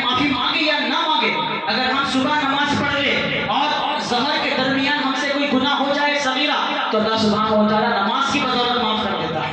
اگر ہمارا ظہر سے عصر کے درمیان کوئی صغیرہ گناہ ہو جائے تو اللہ سبحانہ و تعالیٰ اس نماز کی بدولت ہمارے صغیرہ گناہ معاف فرما دیتا ہے. یہاں تک کہا گیا کہ جمعہ سے لے کے جمعہ تک کے درمیان اگر تم سے صغیرہ گناہ ہو جائے تو نماز کی بدولت تمہارے گناہوں کو معاف کر دیا جائے. اور یہ تک کہا گیا کہ ایک رمضان سے دوسرے رمضان کے درمیان بھی اگر تم سے کوئی گناہ ہو جائے تو تمہارے گناہوں کو معاف کر دیا جائے. لیکن روایتوں میں یہ بھی آتا ہے کہ اگر بندہ جب سجدے میں اپنا سر رکھتا ہے تو جب سجدے میں سر رکھتا ہے تو فرشتے اس کے گناہوں کا ٹوکرا اٹھا لیتے ہیں. تو جب سجدے سے سر اٹھاتا ہے تو وہ خدا سے یعنی اجازت طلب کرتے ہیں کہ کیا گناہوں کا ٹوکرا پھر سے دوبارہ سے رکھ دیا جائے. تو خدا کہتا ہے کہ اب اٹھا لیا ہے تو اٹھا ہی لیجیے. اب جب اٹھا ہی لیا ہے تو اٹھا ہی لے لو. کیوں؟ مجھے اس کا سجدہ پسند آ گیا. سجدہ بھی اگر پسند آ گیا تو تمہارے تمام گناہ معاف کر دیے جائیں گے. کہا جاتا ہے علماء اسلام فرماتے ہیں اگر کوئی شخص 2 رکعت نماز بڑی خضوع اور خشوع اور خدا کو حاضر و ناظر جانتے ہوئے اگر کوئی بندہ ادا کر لیتا ہے تو یقین جانے اللہ سبحانہ و تعالیٰ اسے ایسا پاک و صاف و شفاف کر دیتا ہے کہ جس طرح اس نے ابھی ابھی اپنے ماں کی پیٹ سے جنم لیا. صرف 2 رکعت نماز، کوئی 4 رکعت یا پھر تہجد کی بات نہیں کر رہا ہوں. 2 رکعت نماز پڑھ لو اور ایسا یقین کے ساتھ پڑھو کہ میرا خدا مجھے دیکھ رہا ہے، میرا خدا مجھے دیکھ رہا ہے اور میں لرز جا رہا ہوں. کیونکہ ہم سبھی جانتے ہیں کہ صحابہ کی کیا نمازیں ہوتی ہیں. حضرت علی المرتضیٰ رضی اللہ عنہ جب نماز پڑھا کرتے تھے تو ان کو ہوش و حواس نہیں رہتا تھا. یہاں تک کہ ایک بار ان کے پیر میں تیر چلے گئی تو تیر نہیں، جب بھی ہاتھ لگاتے تو ان کا پیر ایسا درد سے لرز جاتا اس کی انتہا نہیں. تو صحابہ نے کہا کہ آپ نماز پڑھنا شروع کر دیجیے. تو جب آپ نماز پڑھنا شروع کیے تو جب نماز ختم ہو گئی سلام پھیر دیے اور جب پلٹ کر دیکھنے لگے تو آپ کے پیر میں جو تیر لگا ہوا تھا وہ نہیں تھا. تو آپ نے کہا کہ تیر کہاں گیا؟ صحابہ نے کہا کہ آپ رکعت باندھے اور ہم نے تیر نکال دیا. یعنی آپ کو درد محسوس نہیں ہوا کہ جب خدا کے دربار میں کھڑے ہو گئے تو دنیا جہاں بھول گئے بس میرا رب اور میں، بس میرا رب ہے اور میں ہوں. یہ نماز ہونی چاہیے. لوگ صحابہ کو تو ایسا نماز جب ادا کرتے تھے تو وہ دنیا سے بالکل منقطع ہو جایا کرتے تھے. تو ایسی نماز پڑھا. چلو ٹھیک ہے نہیں پڑھ سکتے، ہمارا اتنا تقویٰ نہیں ہے، اتنا ایمان نہیں ہے، ظاہر سی بات ہے، خود ہمارا نہیں ہے، بہرحال نہیں کر سکتے ٹھیک ہے. لیکن بس یقین تو رکھو، پڑھتے تو رہا کرو، حاضری تو دیا کرو، مسجد میں حاضر تو رہا کرو. کیونکہ پتہ نہیں خدا کب دلوں کو پھیر دے. میں تو یہ بھی سنا ہوں، ایسے لوگوں سے ملاقات بھی کی ہے کہ 90 برس کی عمر میں آنے کے بعد وہ قرآن کے حافظ بن گئے. قرآن کی جستجو، قرآن سے محبت، قرآن سے لگاؤ. ایسے لوگوں کو جانتا ہوں کہ قرآن سے بہت محبت کرتے ہیں، بہت دل لگتا ہے. حالانکہ نہ وہ حافظ ہے، نہ عالم ہے، نہ ان کا اس لائن سے کوئی مطلب ہے، لیکن اس کے باوجود بھی قرآن سے محبت رکھنے سے، قرآن سے دل جوئی کرنے سے اللہ سبحانہ و تعالیٰ نے ان کے دل میں قرآن ایسا اتار دیا کہ حافظ بھی ان کے سامنے پھیلے، حافظ بھی ان کے سامنے پھیلے. یہ بات یاد رکھیے. اگر آپ کو کسی چیز، میں ایسا اپنے آنکھوں سے، ہمارے استاد محترم ہیں جو کم عمر میں انہوں نے حفظ کر لیا. حفظ کرنے کے بعد جب عالم کورس کرنے لگے تو پڑھنے نہیں آتا تھا، بہت دشواریاں ہوتی تھی، بہت مشکل ہوتی تھی. حالانکہ ان کے ساتھی جو جماعت ساتھی ہوتے ہیں وہ جماعت ساتھی ان سے آگے نکل جایا کرتے تھے، کامیاب ہو جایا کرتے تھے. حالانکہ ان کو بہت شوق تھا، ذوق تھا. تو آپ فرماتے ہیں کہ مجھے یہ دیکھ کر اتنا رونا آتا تھا، اتنا رونا آتا تھا کہ کبھی کبھی تو میں اپنی بلینکٹ میں اوڑھ کر رویا کرتا تھا کہ خدا مجھے علم کیوں نہیں دے رہا. رویا کرتا تھا اور اتنا زارو قطار ہچکیوں پر آیا کرتا تھا، اتنا رویا کرتا تھا. یقین جانے اللہ نے ایسی مدد کی، اللہ نے ایسا مقام دلایا. حالانکہ عمر بہت کم ہے لیکن آج بھی وہ بڑے بڑے علماء کا مقابلہ کرتے ہیں. بڑے بڑے علماء ان سے مشورہ لیا کرتے، وقت کے محدث، وقت کے جو مفتی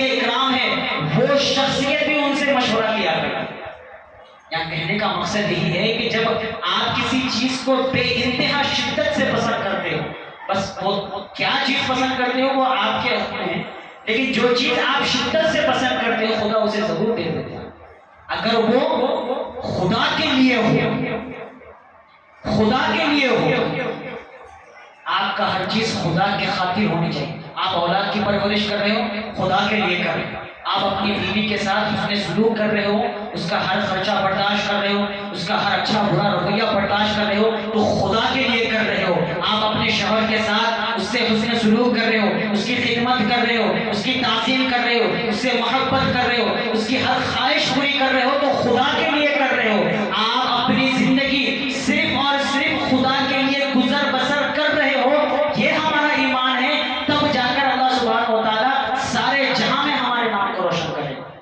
اگر نام روشن کرنا چاہتے ہو تو بہرحال اللہ سبحانہ و تعالیٰ نے آج کی رات بڑی عظمت و شان والی رات بنائی ہے، شب معراج جسے کہا جاتا ہے۔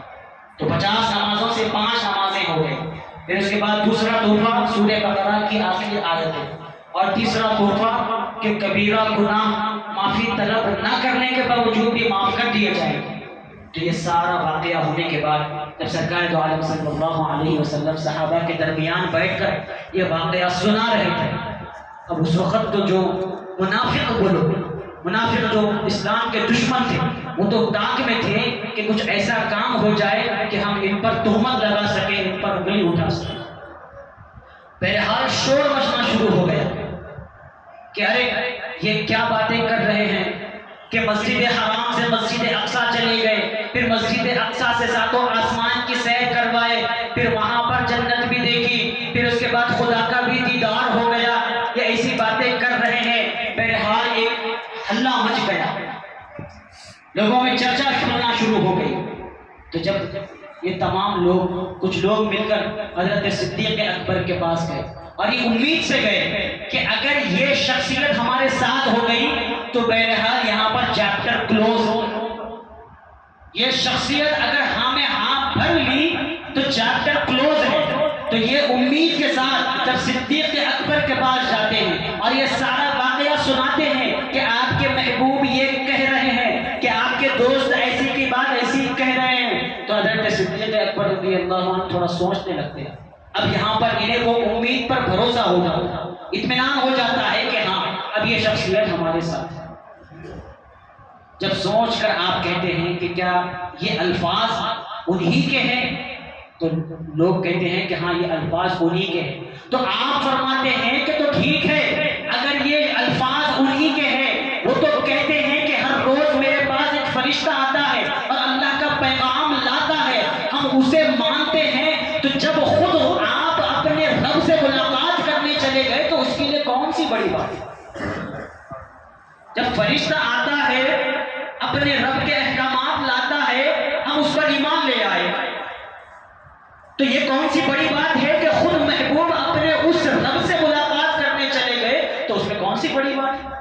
وہ تو محبوب ہے، خدا نے اگر بلایا تو وہ جائیں گے۔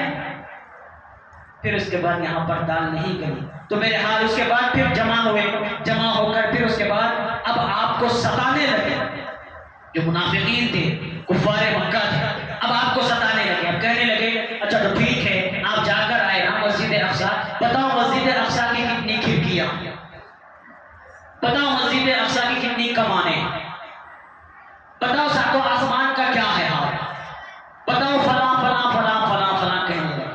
اب آپ ظاہر سے بات ہے جب سارے لوگ مل کر ایک ساتھ بولنے لگے تو ہر انسان ایک ہچکچاتا ہے، ایک خاموش کیفیت میں مبتلا ہو جاتا ہے۔ تو جب آپ خاموش ہو گئے، ظاہر سی بات ہے آپ وہاں پر کھڑکیاں دیکھ رہے ہیں،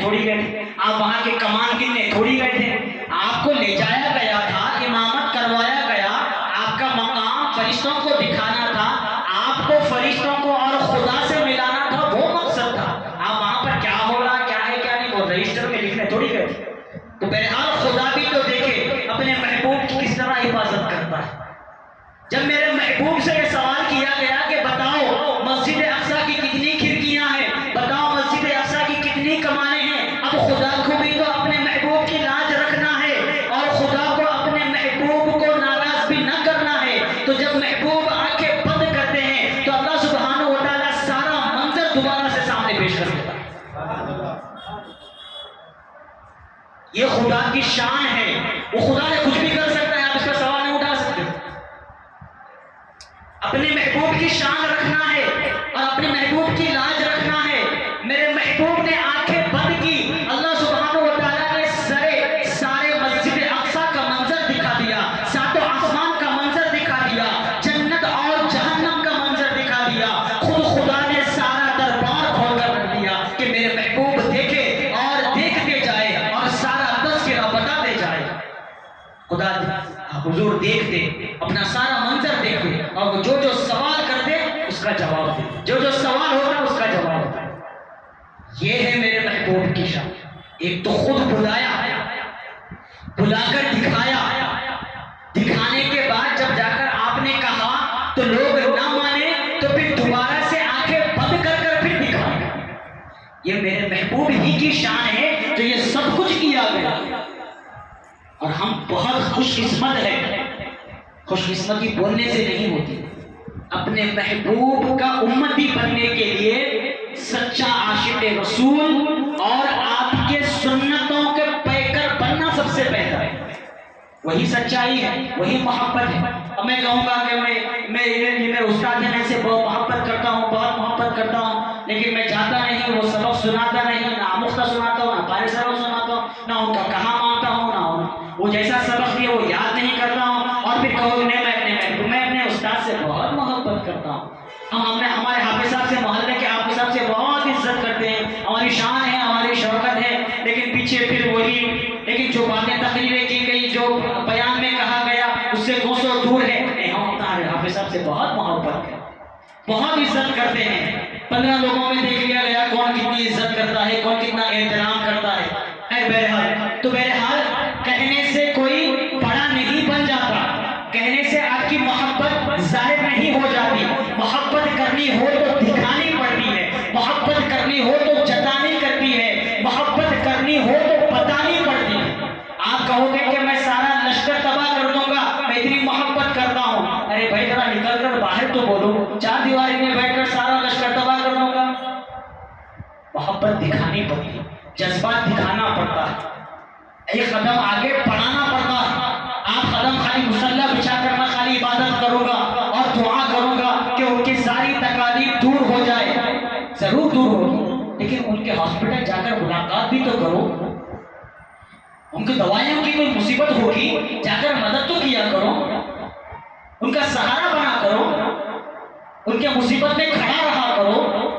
یہ محبت ہوتی ہے۔ نہیں میں دعائیں کروں گا، امام صاحب ہمارے والدہ کے لیے دعا کرے، ہمارے بھائی بہنوں کے لیے دعا کریے، بیمار ضرور ہے، ٹھیک ہے ہم دعا کریں گے ضرور، لیکن تمہارا حصہ کیا ہے اس میں؟ تمہارا ہاتھ کیا ہے اس میں؟ تمہاری قربانی کیا ہے اس میں؟ نہیں میں دعا کر رہا ہوں، خدا تو دعا سننے والا ہے، لیکن پھر رشتے بنانے کی ضرورت کیا تھی؟ خدا چاہتا تو سب کو یا تو بیمار کرتا یا تو سب کو شفا یاب کرتا۔ خدا نے کسی کو بیمار بنایا، کسی کو شفا یاب اس لیے بنایا تاکہ بیماروں کی تم عیادت کرو اور تم بھی نیکی کماؤ اور اس کا سہارا بنو۔ سمجھ آئی بات؟ سمجھ آئی؟ یہ ہے زندگی۔ محبوب صرف کہنے سے نہیں بن جاتے۔ میں اپنے محبوب سے بہت محبت کرتا ہوں، میرے ماں باپ قربان۔ 10 روپے دے کر دیکھو مسجد کی راہ، 500 روپے دے کر دیکھو مسجد کی راہ، کچھ خیرات، کچھ ایسا بڑا کر دکھاؤ کہ ہاں یہ ادارہ ہے، اس میں دین کی تبلیغ ہوگی، دین کی دعوت ہوگی، اور لوگوں کو بلایا جائے گا، فری آف کاسٹ لوگوں کو قرآن سکھایا جائے گا، حدیث بتایا جائے گا، شریعت بتائی جائے گی۔ ہم بھی مشقت کریں گے، آپ بھی کیا کرو، آپ سارے لوگوں کو بلا کر لے کر آئیں گے۔ یہ ہوتی ہے مشقت، یہ ہوتی ہے محبت۔ آپ کہو گے کہ نہیں میرے بچے بھلے، میرا گھر بھلا، میری بیوی بھلی، میں پہلے کھاؤں گا، میں پہلے پیٹ بھروں گا، اس کے بعد دیکھیں گے زکوٰۃ کا وقت آئے گا۔ یہ محبت نہیں ہوتی۔ محبت بتانی پڑتی ہے، محبت دکھانی پڑتی ہے، جتا کر بھی دکھانا پڑتا ہے۔ کھلے لفظوں میں کہہ دیتا ہوں، 3 ایسے الفاظ ہیں۔ ایک تو جب مصیبت آپ کسی کو گناہ کرتے ہوئے دیکھو تو کہا گیا کھلے لفظوں میں ہاتھ سے روکا کرو، چاہے تمہاری اولاد صحیح اولاد ہو، چاہے تمہاری بیوی ہو بستر پہ سونے والی، کہا گیا کہ ہاتھ سے روکا کرو۔ اگر ہاتھ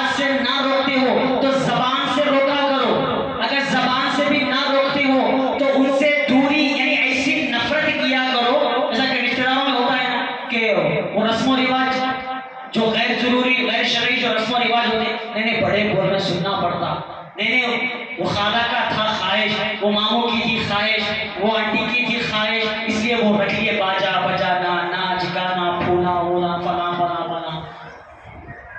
تو یہاں پر تمہاری آزمائش ہے، یہاں پر تمہاری اب آزمائش ہے۔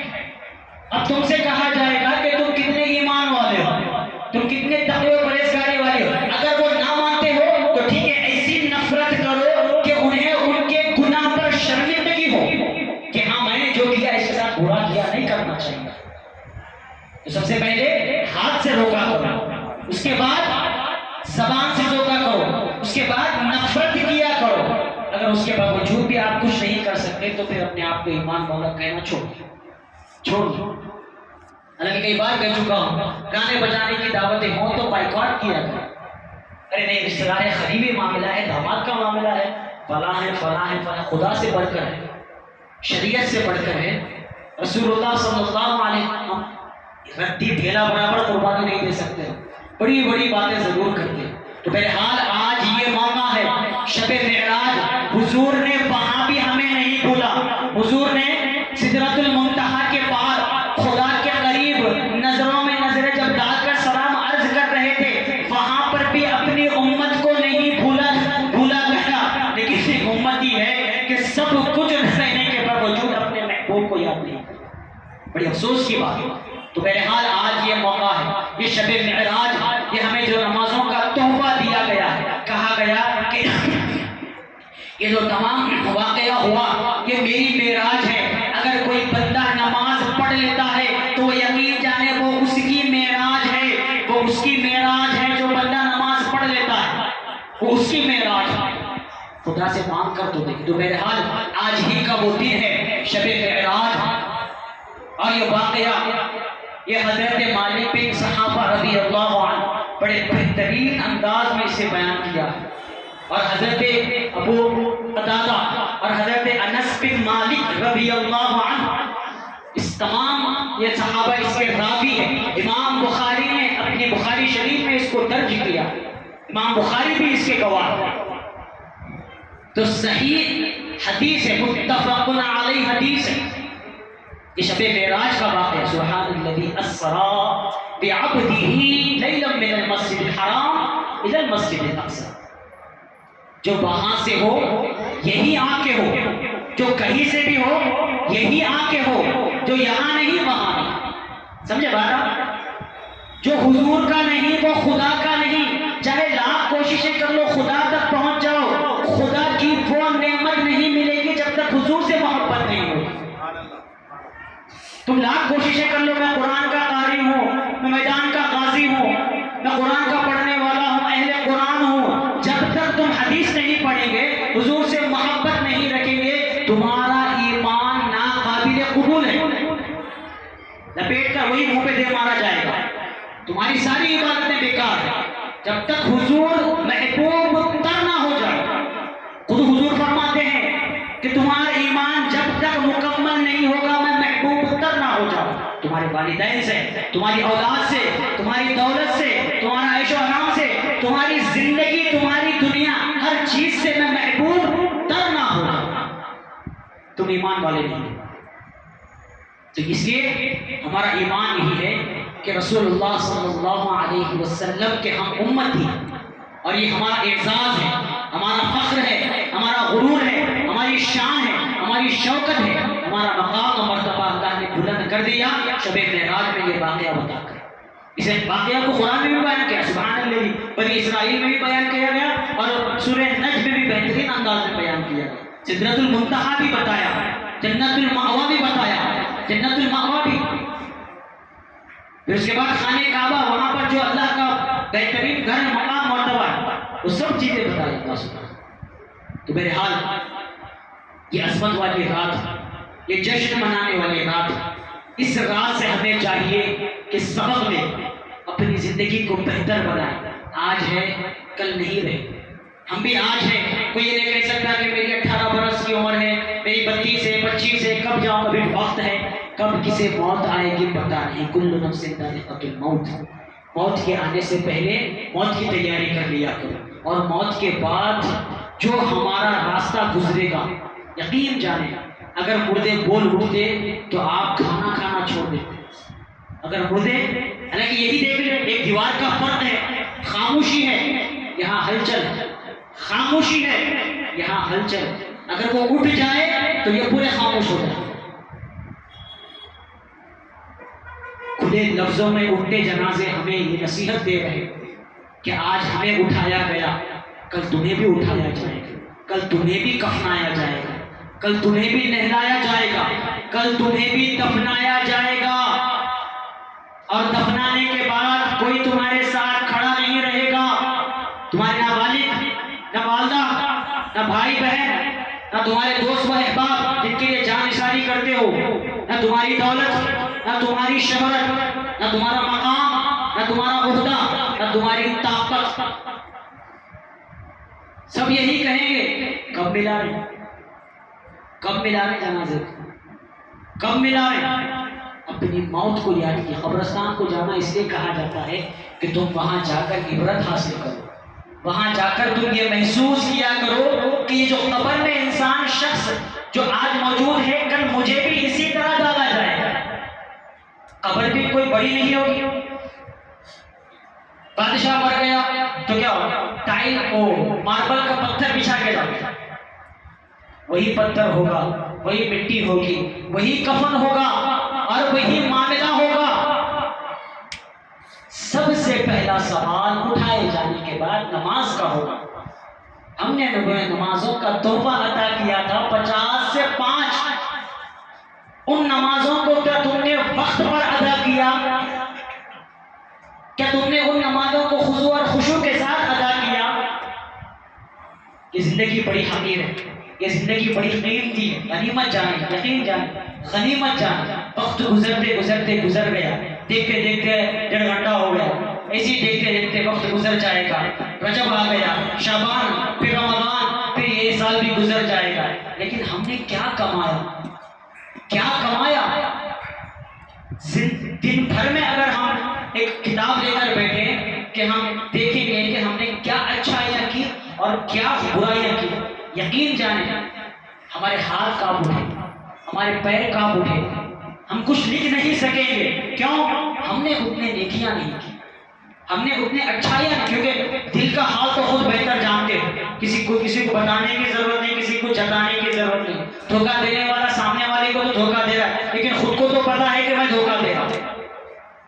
چاہے کتنے بھی ہیلے بہانے کر لے، نہیں بھائی ایسا نہیں، ایسا ہو سکتا ہے، ایسا نہیں. خود کو تو پتا ہے کہ میں دھوکہ دے رہا ہوں، خود کو تو پتا ہے. کیونکہ یہ کل کے دن مرنے کے بعد انسان کے جسم کے اعضاء خود گواہی دیں گے. انسان کے جسم کے اعضاء گواہی دیں گے. کان بولے گا، ناک بولے گی، آنکھ بولے گی، زبان بولے گی، پیر بولیں گے، ہاتھ بولیں گے. تمہیں ایک اکٹھا ہو کر بولنے کی ضرورت نہیں، تمہارے جسم کے پارٹس خود بولیں. اس لیے آج مرنا، آج زندہ ہو، کل دوبارہ موقع نہیں ملے. اور آج یقین جانیں آج ہماری سانسیں باقی ہے، ہمیں موقع دیا گیا ہے توبہ و استغفار کرنے کا. یہ خدا کا بڑا کرم ہے. میتوں کو دیکھا کرے، ہمیں موقع دیا گیا ہے، ابھی بھی وقت ہے. اور یہ نہ سمجھے کہ ہم بہت گناہ کر لیے اب معافی نہیں ملے. خدا رحمان ہے، خدا رحیم بھی ہے، خدا کریم بھی ہے. یہ بات یاد رکھ لے. زندگی بھر گناہ کیوں نہ کیے ہو، اگر آخر مرتبہ اگر آپ توبہ و استغفار کر لیے، یقین جانے خدا ہمارے تمام گناہوں کو معاف فرما.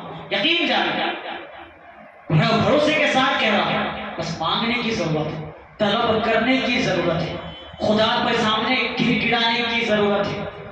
تنہائی میں اگر ایک آنسو بھی نہ گرے، یہ تک کہا گیا کہ اگر آنسو نہ بھی گرے، آنسو گرنے کی شکل بھی بنا لے، رونا نہ بھی آئے، کم از کم رونے کی شکل بھی بنا لے تو خدا خوش ہو جاتا ہے. ابھی اس سے زیادہ اور کیا چاہے؟ تو ہمیں یہ راتیں بتا کر ہمیں یہ جتایا گیا کہ خدا موجود ہے، تم اسے یاد کیا کرو، اس سے معافی طلب کیا کرو، اس سے مدد مانگا کرو. بزرگوں، دوستوں، چاہے وہ بڑے ہو، جوان ہو، بچے ہو، ہر ایک سے گزارش کرتا ہوں اپنی زندگی کو بدلا کر.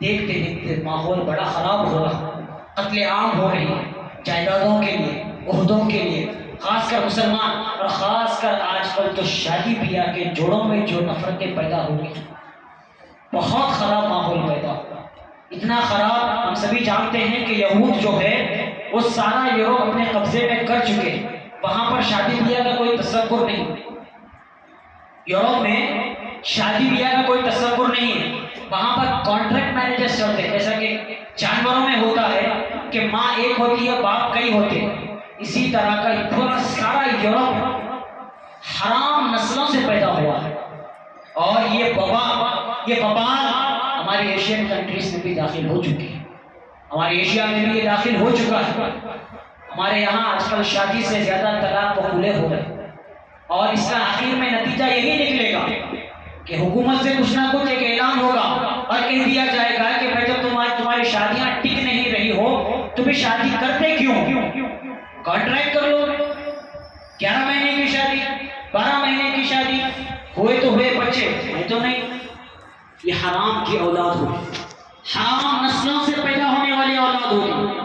آج ہم خدا کے نعمت کو جھٹلا رہے ہیں، یہ شوہر خدا کی نعمت ہے، یہ بیوی خدا کا تحفہ ہے، برداشت کرو، صبر کرو، عفو درگزر کرو، خدا کے لیے گزارش کرتا ہوں، عفو درگزر کیا کرو، معاف کیا کرو، اور ایک بات یاد رکھو، اگر تم خراب تو تمہارا جوڑا بھی خراب ملے، ایسا نہ سمجھنا کہ میں کتنا بھی خراب کیوں نہ ہو، ولی اللہ مجھے عورت چاہیے، پسلی کا جوڑا ہی بنتا ہے، الگ سے نہیں بنتا، پسلی کا تمہارے پسلی سے ہی تمہاری بیوی کو پیدا کیا جائے گا، تو تمہارے اندر جو خرابی یقین جانو تمہاری بیوی میں بھی رہے گی، تو اس سے نہیں اپنے آپ سے نفرت کر رہے ہو، یہ بات ذہن میں رکھ لو، اس لیے اپنی بیویوں سے حسن سلوک کیا کرے، ان کے ساتھ اچھی محبت سے رہا کرے، اور ان کے اگر کوئی بات پسند نہ آتی ہو تو عفو درگزر کیا کرے، اور ہمیشہ یاد رکھے الرجال قوامون علی النساء کا مطلب یہ نہیں ہے کہ میں مرد ہوں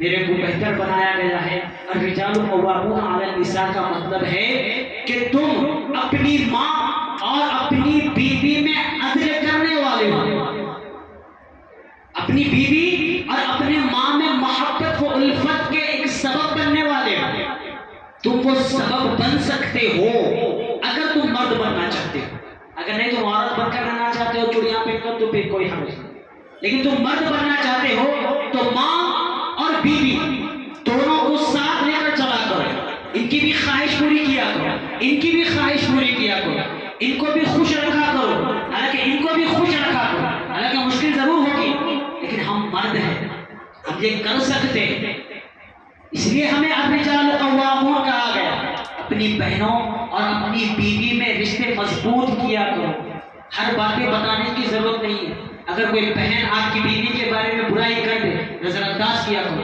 بیوی آپ کی بہنوں کے بارے میں برائی کر دے نظر انداز کیا کرو، سن لیا کرو لیکن نظر انداز کیا کرو، ہاں ٹھیک ہے برائی تو ہر انسان میں رہتی، مجھ میں بھی، بے عیب انسان تلاش کرو گے تو پھر تنہا رہ جاؤ گے، تو پھر فرشتہ ہو گیا اگر کسی کے اندر عیب نہ ہو۔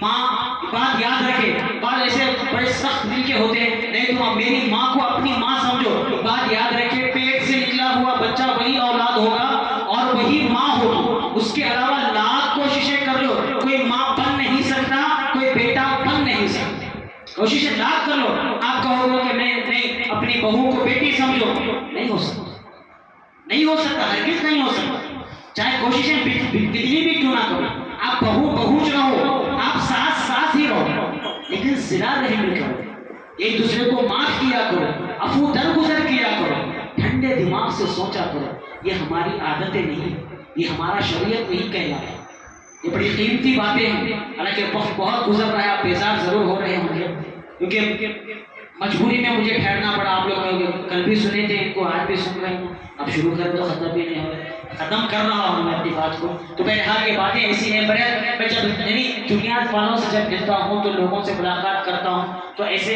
قصے سامنے سننے کو آتے ہیں، بڑا افسوس ہوتا ہے، ظاہر سی باتیں جب اگر ملا ہوں مجھے کچھ بات معلوم ہو تو آپ تک پہنچانا میرا فرض ہے، یہ بات یاد رکھیں آپ، ایسا نہیں کہ وہ صاحب ٹھہر کے بک کرتے رہتے، ہم کہاں بیٹھ کے سنتے رہتے ٹیکا لگا کے، وہ صاحب کھڑے ہو کے بڑی محنت و مشقت کے ساتھ دنیا کھا کے بولتے رہتے، لیکن یہ بات میرے لیے فرض عین ہے، اگر مجھے کچھ علم مل جائے اگر آپ کے لیے نصیحت، اگر اس میں سے اتنے مجموعے میں سے اگر کوئی 2 جگہ بھی عمل کر لیا اور اپنی زندگی کو سدھار لیا تو اس کی آخرت بہتر ہو گئی اور میری آخرت بہتر ہے۔